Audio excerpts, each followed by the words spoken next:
எந்த காலத்திலும் காங்கிரசோடும் பாஜகவோடும் கூட்டணி வைக்கக்கூடாது என்ற முடிவை சீமானுக்கு முன்பே இன்றைக்கு முதலமைச்சராக இருக்கும் ஸ்டாலின் எடுத்துள்ளார் என்பது உங்களுக்கு தெரியுமா?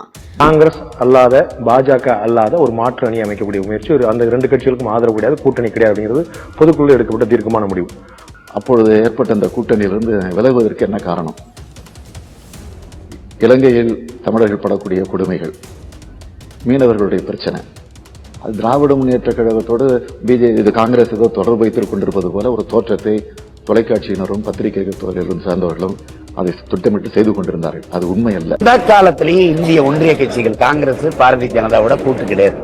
எந்த காலத்திலையும் திமுக அதிமுகவோட கூட்டு கிடையாது. திராவிட கட்சிகள் இந்திய ஒன்றிய கட்சிகளுக்கு மாற்றாதான் நாங்கள் தமிழர்கள். நான் இந்தியனும் இல்ல, திராவிடனும் இல்ல, நான் தமிழன்.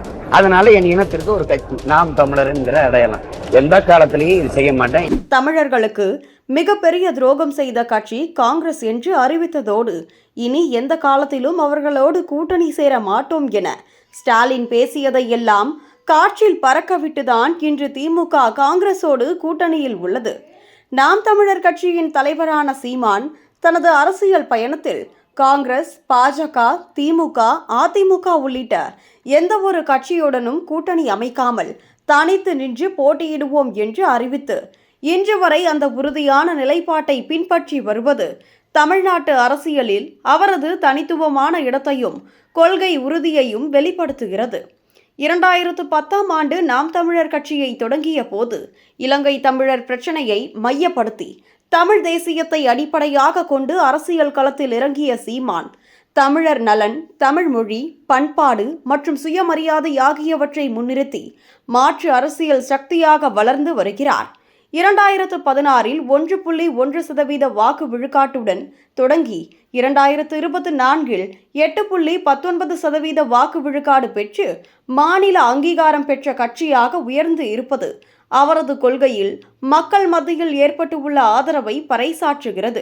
திமுக மற்றும் அதிமுகவின் திராவிட கோட்பாடுகளுக்கு மாற்றாக தமிழ் தேசியத்தை முன்னிறுத்தி காவிரி, முல்லை பெரியாறு, இலங்கை தமிழர் உரிமைகள் போன்ற பிரச்சனைகளில் தொடர்ந்து குரல் கொடுத்து வரும் சீமான் பாஜகவின் இந்துத்துவ கொள்கைகளையும், காங்கிரசின் தமிழ் பிரச்சனைகளில் மௌனத்தையும், திமுகவின் இலங்கை தமிழர் பிரச்சனையில் அலட்சியத்தையும், அதிமுகவின் மெத்தனமான போக்கையும் கடுமையாக விமர்சித்து இவை அனைத்தையும் எதிர்த்து தனித்து நிற்கும் முடிவை உறுதியாக பின்பற்றுகிறார். 2014இல் அதிமுகவுக்கு ஆதரவு தெரிவித்து சர்ச்சையை ஏற்படுத்திய போது பின்னர் அதையும் தவிர்த்து எந்த ஒரு கூட்டணியும் ஏற்காமல் 50% பெண்களுக்கு வாய்ப்பளித்து தலித், முஸ்லிம், பிராமணர் உள்ளிட்ட அனைத்து சமூகத்தினரையும் உள்ளடக்கிய வேட்பாளர் பட்டியலை அறிவித்து சமூக நீதி மற்றும் சமத்துவத்தை வலியுறுத்தி வருகிறார்.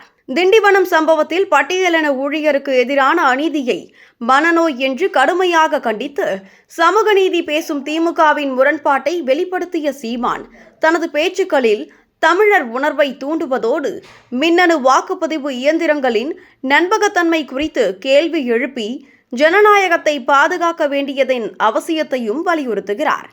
எந்த ஒரு தேர்தலிலும் வெற்றி பெறாவிட்டாலும் 2019இல் 4%, 2021இல் 6.58%, 2024இல் 8.19% என வாக்கு விழுக்காடு உயர்ந்து வருவது அவரது கொள்கை உறுதியும் இளைஞர்கள் மத்தியில் ஆதரவும் அதிகரித்து வருவதை உறுதிப்படுத்துகிறது.